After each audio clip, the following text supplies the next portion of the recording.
Let's play intelligently, because if we play the other way, that's what gets us beat. Number two, every drill counts, because every drill you will see in a game.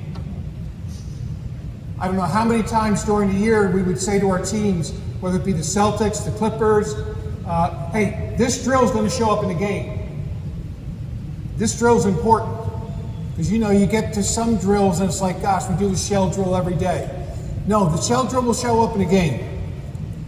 4 things the players must understand will not be tolerated. Now, when I give you lists like this, it's just to get you started thinking. Then you take these lists and you may have 7 things that are important to you, and 2 of mine are not. But just to get you going, 4 things that players have to understand will not be tolerated. Number 1, entitlement. You're not entitled to anything. This is an earn program, not a turn program. It's nobody's turn for anything. Well, I'm a senior, it's my turn to start. No, this is an earn program, not a turn program. Number 2, selfishness.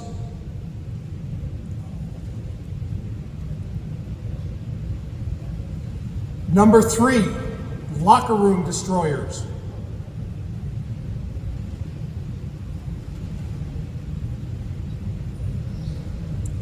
And that includes whisperers. Always look for the whisperers, those guys in the corner over there, and they're whispering about something. They never are whispering this. Man, I really like Coach Eastman. He's my favorite coach. They'll tell you that. They're whispering the other stuff that breaks your team down. So, as a matter of fact, Doc Rivers taught me this. Always watch for the whisperers. Right? And the 4th one, no unnamed sources. You may not have it as much at your level, where these guys are getting interviewed quite a bit, but we called unnamed sources that came out in the newspapers. I can't tell you exactly what we called them. There were some words prior to what I'm about to say, but basically, we thought they were cowards. Unnamed sources are blank cowards. They're cowards. If you really believe that, say it to the other player's face. Say it to the coach's face. You bleep this out, right? Yeah. If not, you're a fucking coward. That's what you are. What a great session with Kevin Eastman. Now, it sounded like I used that word a lot because it came out like I did. I don't. And if you believe I do, fuck you. Okay. No. I learned in Speaking 101, you're supposed to have a couple of jokes and make the crowd laugh, so I'm done. All right. It doesn't matter what number it is. Next. We would say this to players who had maybe an attitude problem. If the mental ever caught up with the physical, you would have a chance to be who you wanted to be. But the mental's keeping you back. If the mental part, like that crazy stuff you do, ever caught up with the physical, your physical skills are great. It's the mental that's holding you back. And please, let me get back to that. I kind of only use the F-bomb because I really don't use it, just to basically tell you the emotion behind what we thought of those unnamed sources. Because that's going to kill a team. And Doc is so much better with his frequency and the way he uses the F-bomb than I am. Next, know your no's. K-N-O-W, N-O''S. What is it that you will say, no, we're not doing this? For instance, one of the no's may be no middle drives. We had no's for our defense, no's for our offense. You also should have no's for your career, right? Like, I'll give you a few of mine, because I have this list that I carry with me. No settling. Why should I settle? I should always try and be the best I can be. The group I saw at Starbucks over here, I was doing my morning reading and then putting some notes down of my thoughts for this day, right? I have another thing coming up in the corporate world. So I was putting down some notes for what I'm going to talk about to that. Right? But know your no's. So no settling. No procrastination was one of mine. No excuses was one of mine. Whatever they are for you. No middle. No fouling a jump shooter. Whatever your no's are, your players should know your no's. We took this from Alabama football, Nick Saban. Give your opponent a reason to quit.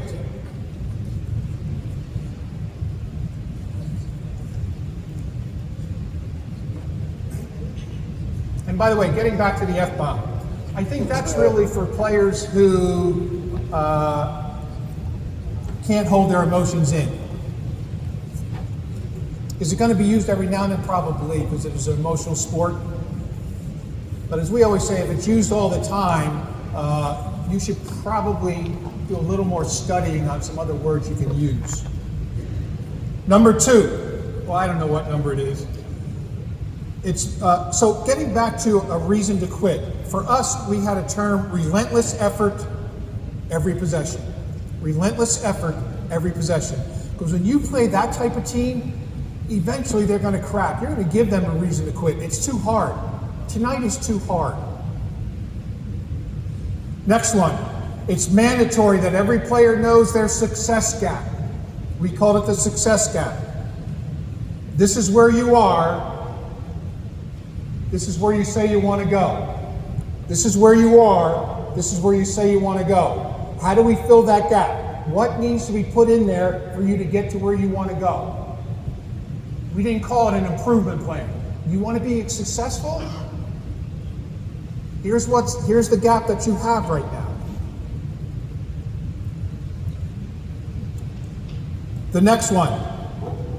We would say this to our players a lot. My job is to push you to a place you did not think you could go.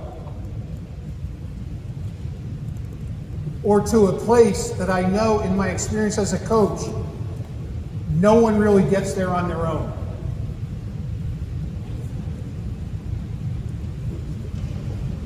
If you want me to repeat one as we're going, because I know I'm going fast, just let me know and I probably won't. All right, number 3. Or I keep saying that because that's what it is on my sheet, but I'm going all over. Whatever number I say, don't worry about it. Just put the next number on your sheet.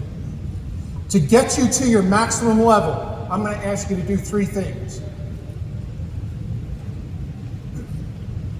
And that could be anybody. It could be the Kevin Garnetts of the world. Some work I did with Kobe, Kevin Durant, all these guys over the years that I've worked with, right? I'm going to do 3 things. Number 1, make you do things you don't want to do, because that's how you get better. Number 2, I'll probably say things that you don't want to hear, because people are afraid to tell you those things.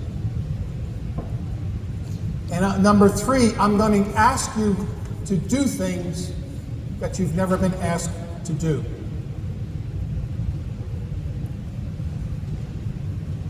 And I always tell the players, I'll do this in a respectful way, with the one goal being that I want you to get to where you want to go in this game.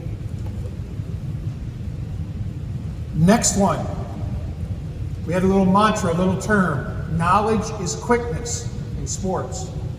Knowledge is quickness. That's why scouting reports were so important to us. It gave us knowledge before the game started. That's why the better players that I've ever been around really kind of zeroed in on the scouting report. Because what they said to me is the scouting report gives us a head start. Next one.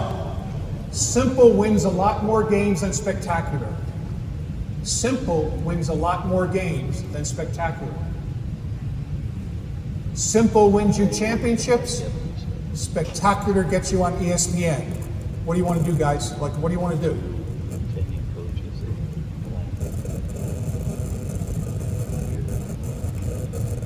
Next one. Again, these are things we used to say a lot to our teams.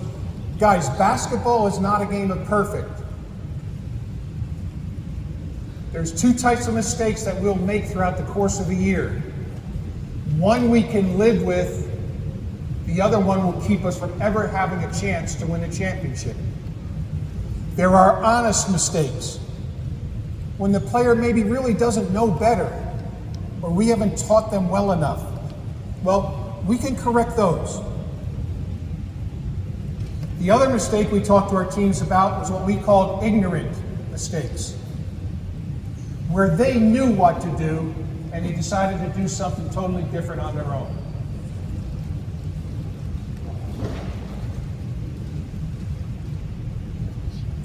I probably should have added this earlier, but this was said with certain players quite often.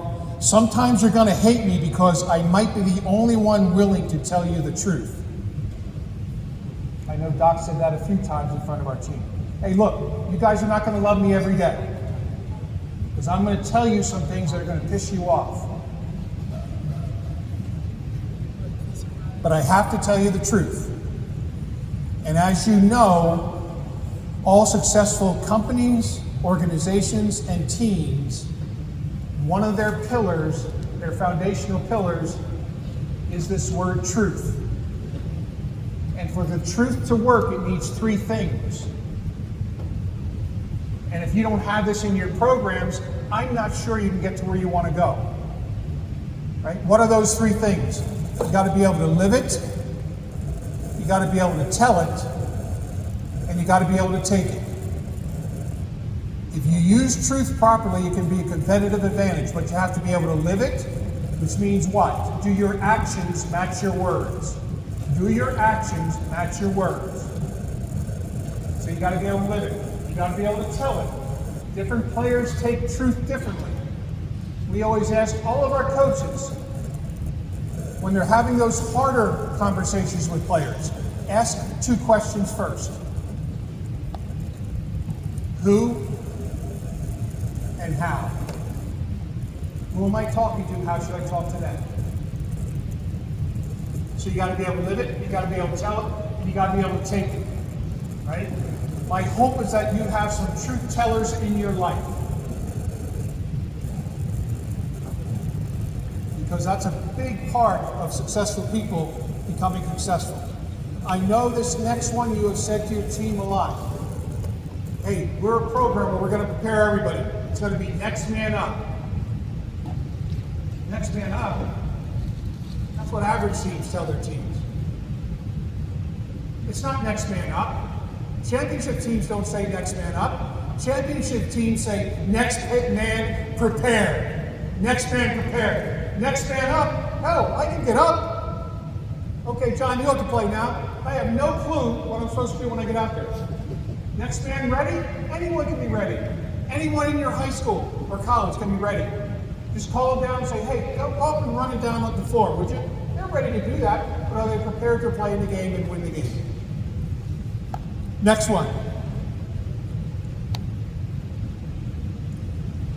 We usually use this with our better players. Say the Ray Allens, the Paul Pierces, Chris Pauls, the Hall of Famers. What can you do well when what you do well isn't going well? That's what we wanted to know. What can you do well when what you do well isn't going well? And before we got into the playoffs, and I remember one year in the finals, we were playing the Lakers, and Doc asked a couple of our guys, hey, like let's say Ray, if you're not making your shots, what else can you do well to impact the game? And Ray gave his answer. And he was correct. For a certain number of possessions, he could make life tough for Kobe.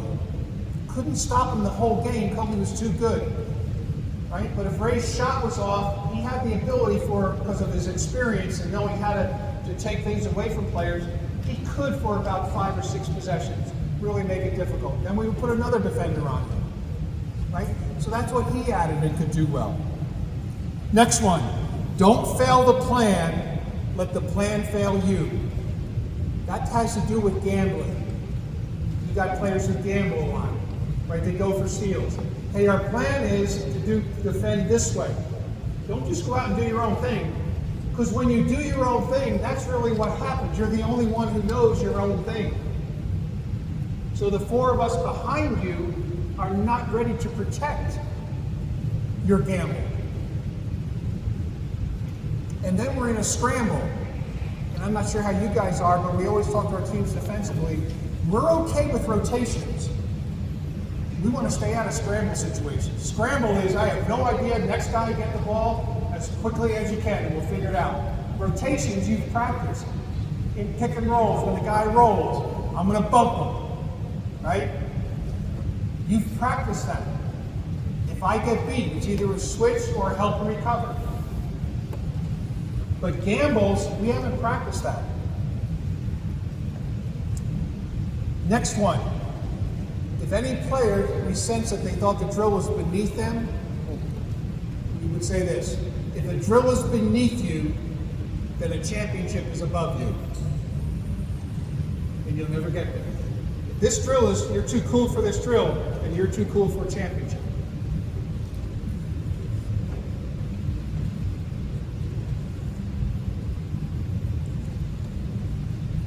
Next one, do you do this? We always felt, and as I've studied the best coaches in all of sports, the best coaches take their teams beyond their potential.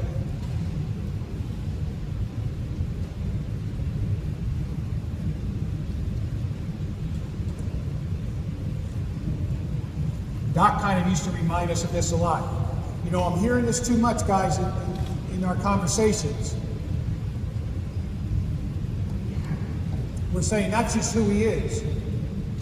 And Doc would always say, hey, they made it to this level. They made the cuts at your school. Yeah, that may be who he is right now, but what is he capable of becoming? Right? We wanted to coach them to what they're capable of becoming. And we would say to them, look, if you really want to get to where you want to go, right, I'm going to coach you that way. If you think it's hard, I'm going to coach you that way because that's the only way I can get you to get to where you want to go. Now, coaching hard doesn't mean yelling all the time. Some of you know the name Tony Dungy, right? He had a great term. You can be demanding without being demeaning. And that's a good lesson for all of us as coaches. We can be demanding without being demeaning. By the way, can all you guys hear? Yeah, you good? Get up there. Get up there. I don't care if you guys can hear because you got seats. You're soft. Okay.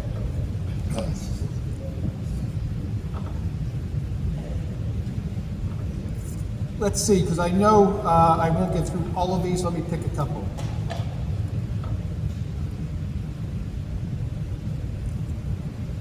Oh.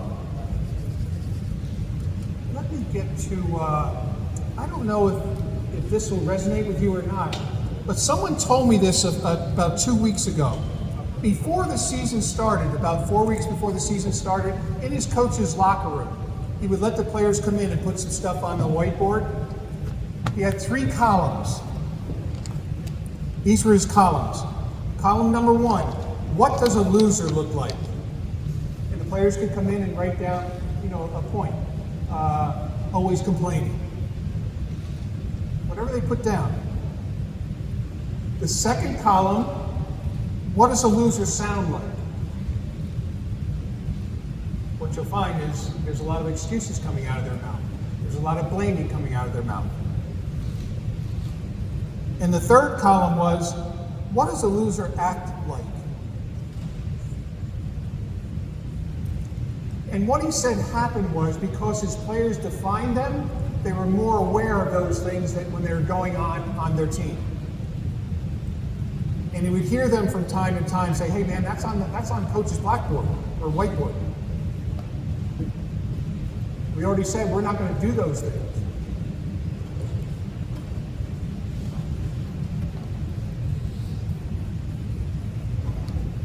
Is your team tough enough mentally to win the following? The grind out games. We always talk about grinded out games. And is your team tough enough to win a few of the shouldn't win games?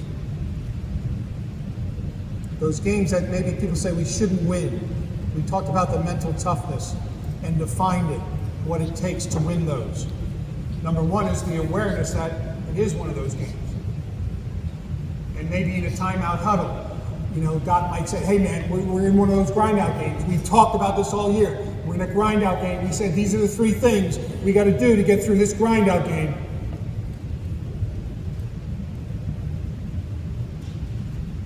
Now you're paying attention.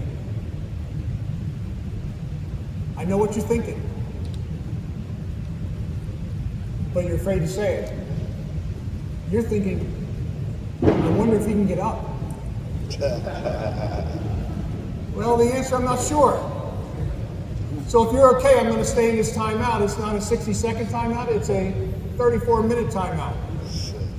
Got up, didn't I? For elite teams, a few thoughts. Number one, practice is a separator. Practice is a separator. Like our best teams, the Celtic teams that had the Garnetts, the Browns, yeah.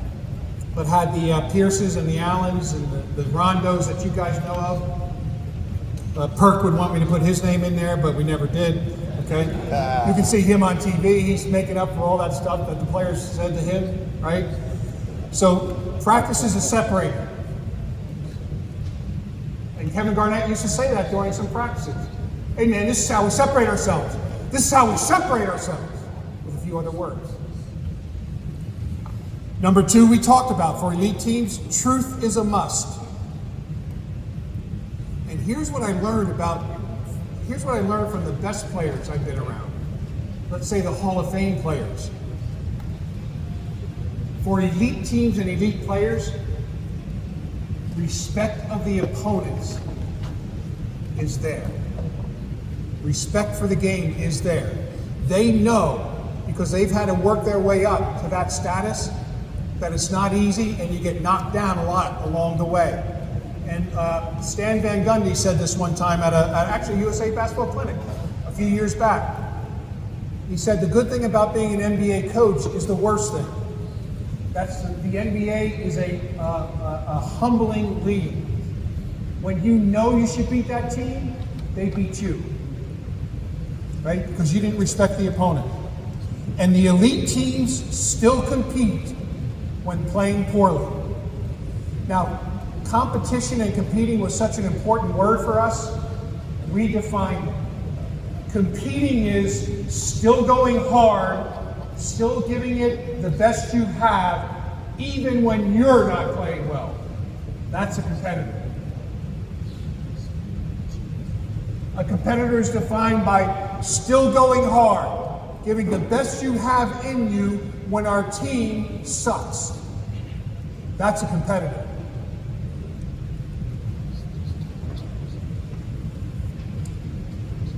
If the scoreboard defines your competition level, we used to tell our guys, we'll not get there.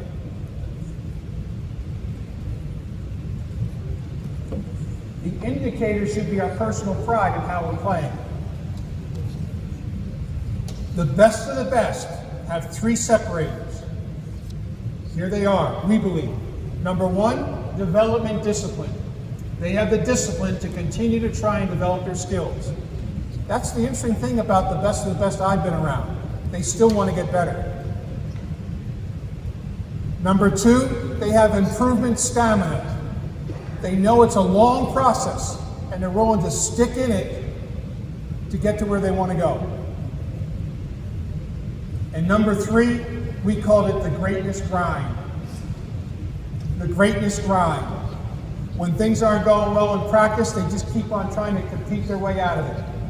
As a matter of fact, we stopped yelling at our teams when the practice was getting sloppy. We would blow the whistle and say, guys, this is great.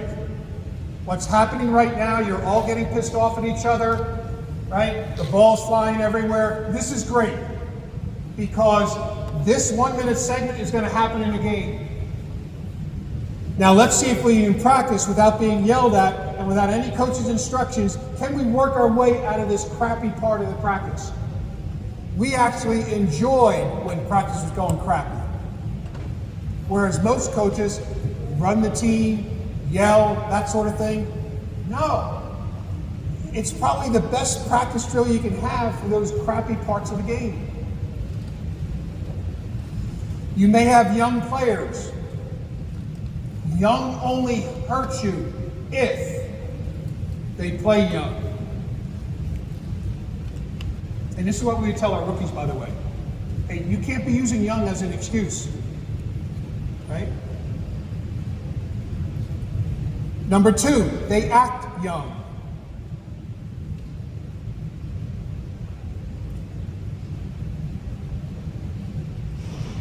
And granted, early in the year, they probably will make some rookie mistakes, some young mistakes.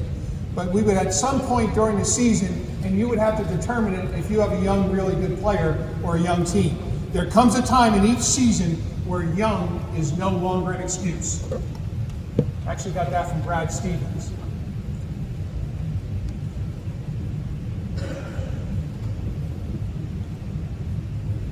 And the other thing that Brad mentioned was, hey, you can't blame the lack of effort on youth. No, young guys can go hard too. They may not know all the plays we have and the intricacies of our rotations, but you can't blame lack of effort on youth.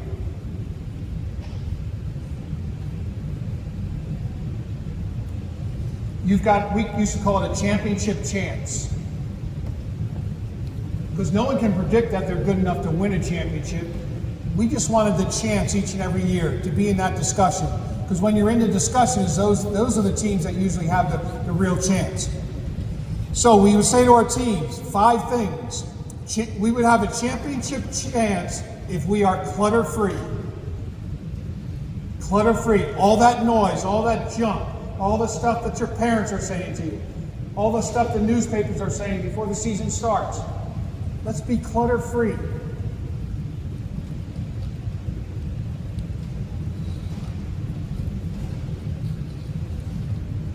Number 2, we have a championship chance if we are accountability driven. And the foundational pillar of accountability is truth. You got to be able to live it, you got to be able to tell it, you got to be able to take it. Those 3 things are part of the definition of accountability. Number 3, if we have a team of culture carriers, we'll have a chance. That means the coaches don't always have to police the players. If there's a breach of our culture, hopefully your team is strong enough that some of your leaders or anyone who's respected can address that culture breach right there. Number 4, we got a championship chance if we have a team of self-policers.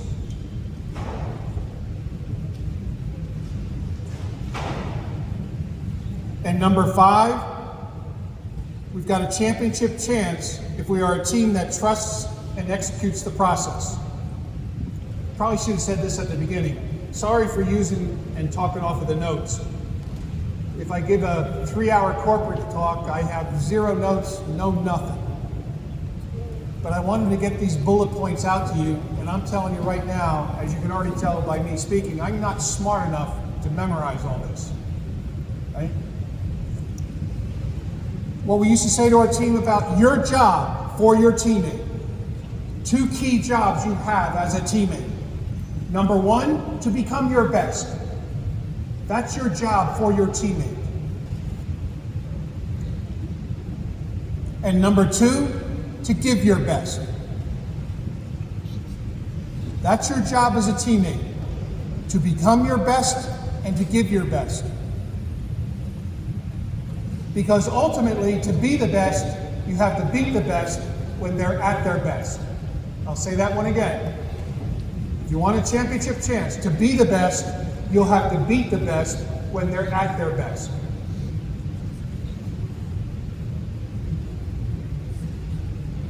Some things we would say to our team in timeouts when we were playing poorly, right? Number 1 might be to remind them of that board. Number 2 might be to remind them of the drill that we were playing poorly and worked our way out of. But these were specific things. Hey guys, look, at this point in the game, it's the turning point of the game. Let's put one rule in. No one's allowed to be tired. Nobody's allowed to be tired. No one. You got that? Nobody. Eliminate that excuse. Let them be tired. Number 2, no personal agendas. No personal agendas. When playing poorly, don't try and star your way out of this. Okay? Or as Doc called it, be the hero. Number 3, no technical fouls. We're already playing poorly. Let's not give them free points.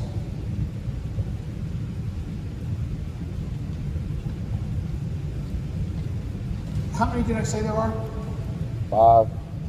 Okay, well, I lied. Unless there's another one on the other page. There's 4. And we're on number 4, is that correct? We had a term, emotional hijacks, where you get all emotional as a player and you start griping at the referees, yelling at teammates. Now another teammate has to go over, try and calm you down, so you've taken him off of his game, right? Now your coach is having to calm you down, so you've taken her off of her game as our head coach, right? Like, no emotional hijacks. We always used to say to our team, if we want to be great, we have to get past 3 things that other teams fall victim to. Those 3 things are, we have to get past mad, sad, and hard. And we believe that mad and sad were usually selfish emotions because things weren't going their way. Got to get past that. Hard, yeah, it's supposed to be hard. That's why only 2 teams get to the finals. It's hard.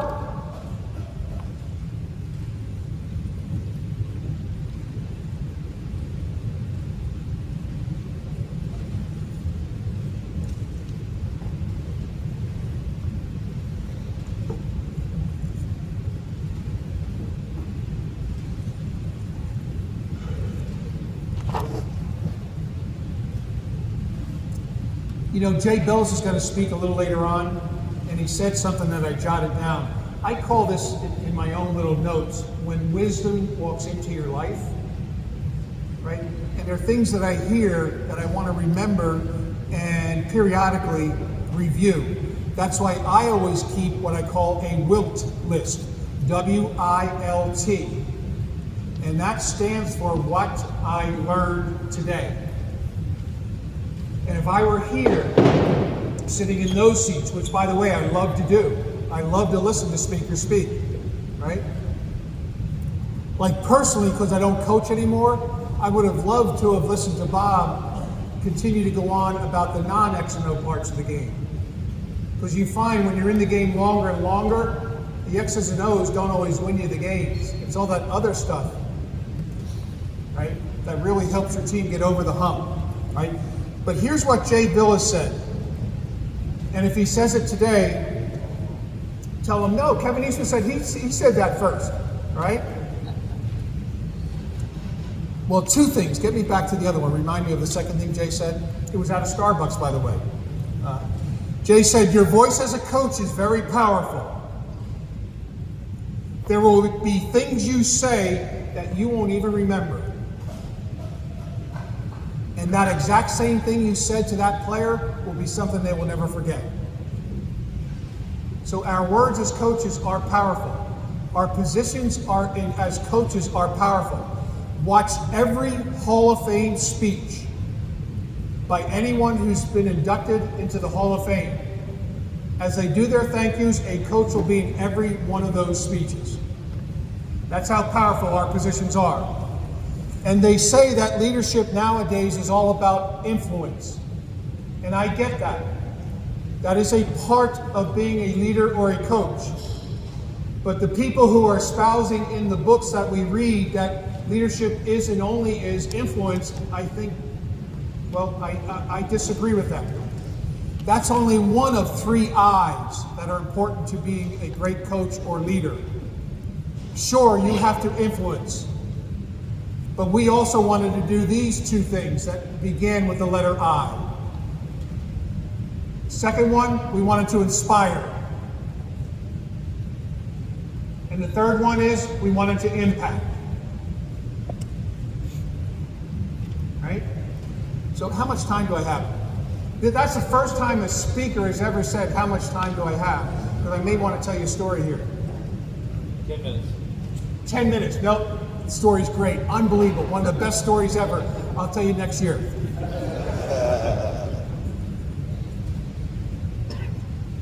Actually, you got 20 minutes. 20 minutes? Story's too long. I'll tell you next year. All right, right now I know what you're thinking. You're thinking, man, Kevin going to drop a wisdom bomb on us right now. Look at him pacing. His mind's going. No, I learned this in Speaking 101. When you see a speaker do this, they forgot where they were. Where was I? Oh, the second thing Jay Billis told me. What was it? Starbucks? By the way, he didn't pay. He is a cheap. I don't know what SOP stands for, but people that they say it about, that applies to Jay right now. All right? And here's what he said. Everyone you meet knows something you don't. So why wouldn't you listen to them? Doesn't matter who they are, what age they are. Right? 2 practice mantras we wanted to live by. Mantra number 1, every rep, every day. Every rep, every day. Every rep, every day. Every rep. Matter of fact, if you could only use single words about what the most successful people, teams, coaches, and leaders do to be successful, every would be in that list. Not occasional, every. And then the other mantra we had, this rep right now. This rep right now. And we called those 2 things lock-in moments. Those were lock-in moments. Practice is going bad. Hey, we got to be in lock-in mode right now. Lock-in. Every drill, every rep. This rep right now. This skill right now. Lock-in moment. Let's go, guys. How do you create buy-in? We believe there's 5 ways you can create buy-in as a coach. Number 1, your competence level. You got to know your stuff. Why would I believe in anybody or buy into anybody that doesn't know their stuff? Number 2, trustworthiness. Can I trust you? Why would I believe in somebody I don't trust? Why would I buy into them if I don't trust them? It doesn't work that way. Number 3, you can get buy-in by your work ethic. One thing we do ask of our players for sure is that they work hard. Let them see us working hard. As a matter of fact, be the best coach in the example department. Right? The best leaders are also great examples. And we define example for leadership this way. Be who you want them to be. Be who you want them to be. Let them see you with an intensity to your coaching. And I don't mean yelling and cussing and all that, right? We used to have a term, and I see Kevin Sutton over there, we used to do camps together, and we always used to talk about players love coaches who sweat with them, right? And by my hair and my age and all that, all right, you probably think, no, he couldn't move his feet, but I used to be able to. And you'd ride guys and you'd push them, right? And you'd foul them, right? And you'd be intense, right? Because they knew you were invested in it because of your work ethic. Number 4, sincerity. Who are you in this for? Who are you in this for?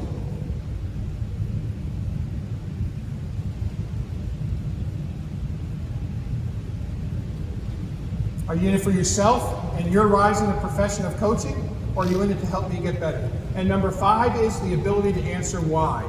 That didn't used to be in our buy-in formula back, say, 15, 20 years ago. But now it's a question that if you ask almost any NBA coach, NFL coach, those that have been around a few Major League Baseball managers, they would tell you they're answering why all the time. Because why is a great influencer, right? To getting people to do. And then if you want to throw a 6th one in, Preparation. Let me give you the definition of preparation. Be there before you get there. Be there before you get there. Like, let's take basketball. Anyone remember the shot Ray Allen hit against San Antonio when he played for Miami? You do? No, you don't. This is a football state. You guys don't know basketball. You do not remember it. All right, $100. Okay, you remember it. $100. All right, if you get this right, who shot the shot that missed? LeBron. You don't all have to answer. My time up yet? No. Damn. I asked him how much time until you use $100 is going to be his answer. Lose. Who got the rebound? Bosh. I'm not getting nervous. What corner did Ray shoot from? How did he get there? Back pedal. No. You did not see the game. He full speed back pedal. Bullshit. You didn't see the game. He did. He didn't back pedal. He full speed back pedal. What's my point? Be there before you get there. You see, Ray had a drill where myself or Mike Longobardi would be up top of the key. We were the two guys that worked with him a lot with the Celtics, and he'd be underneath, he'd kind of foot fire. And as soon as we smacked the ball, he would turn full speed. I'm not doing that. Okay, full speed back pedal to outside the three. Hey man, you would fall down too. 90% of you would fall down as well. But I do not want to be the example of that, right? So Ray would practice that. And if you listen to some of the post-game comments after that shot, right, Ray said, I already went over that in practice before the game. Because he takes some of those shots in his pregame shooting drill, right? You see, Ray had already been there thousands of times before. That's what the best of the best do. That's how you get buy-in too. They know you're prepared. Because we used to say this, to be a great coach and to coach at the highest level, you gotta have the answers before they ask the question. You gotta have the answers before they ask the question. Then they know you're prepared. All right? So last thing I'll tell you as we wrap it up here. So you may love Doc Rivers, you may hate him, you may think he's a good coach, you may think he's a bad coach. Whatever it is, okay? That's just, that's one of the things that happens in coaching. So just like probably many of you guys do, before practice we'd get around the center jump circle and Doc would have a message. I would say 80% of the time the message wasn't about basketball, about something in life, something that was maybe a player was going through. He wouldn't name the name, but he just talked in general about how to get through something like that, right? So I asked him one day, I said, Doc, tell me this. What's the one thing your father told you that if you only had one thing to tell coaches in today's game with today's player, what's the one thing he told you that you would say? And his dad was a cop in Chicago. I don't know if anyone's from Chicago, but it was in the Maywood Proviso area, right near the arena where the Bulls play, right? So he saw a lot of stuff during his life. And Doc, he would always say this to Doc, and Doc told this to me on the bus ride in Milwaukee, as a matter of fact, in one of those beautiful, non-sunshine, pure blizzard days of Milwaukee, right? We were driving back from the arena to the hotel. And he said, Kevin, the one thing my dad said that you should tell every coach if you have the chance and anyone who's in front of you is this. I said, what is it, Doc? He said, he who angers you owns you. He who angers you owns you.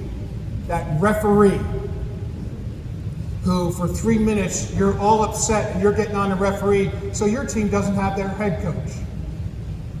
Or an assistant coach. Your job is not emotion. Assistant coach's job is evaluation to help the head coach. My formula for an assistant coach is 90% evaluation, 10% emotion. 90% trying to feed the coach information about what's going on.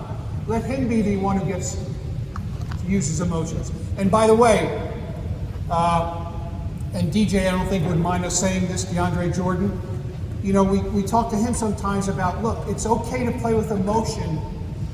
It's not okay to get emotional. Emotional brings the intensity, right? Emotional basically has you leaving your game into your mind, right?